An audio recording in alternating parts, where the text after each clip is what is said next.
A pa nisi igrala Minolovca? Ne. A sem te ubila? Banda, pridite bliže, da vam povem eno skrivnost. To je dejansko prvi intervju, za katerega sem mogla imeti inštrukcije. To je pa Alja, stvar, ki me bo zmlela v tej računalniški igrci.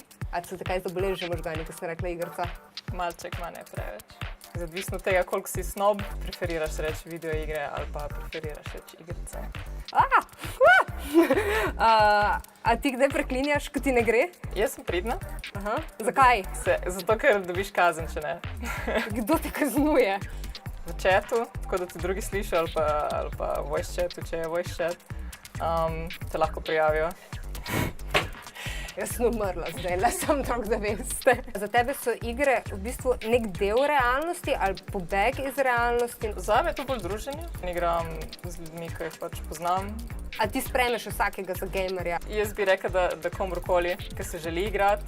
Ne bi mu rekla gamer, bi pa ga sprejela kot... Tega jaz nisem naredila. Vem, drugi so, kar je še tako slab.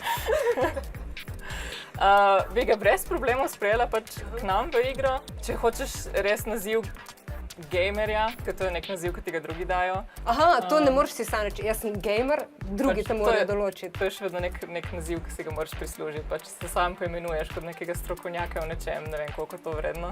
A bo gaming prihodnost športa? Eni raje definirajo gaming kot šport, eni kot umetnost. Kako ga definiraš ti? Kot novi medij. Gaming je definitivno nekaj, kar pač nismo imeli prej.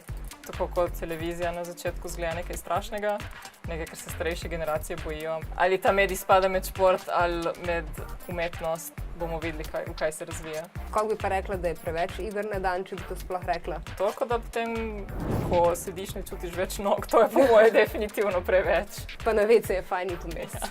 Če vam je bila všeč, itak da vam je bila, potem lajkite, pa šerajte, ker če deliš, dobiš.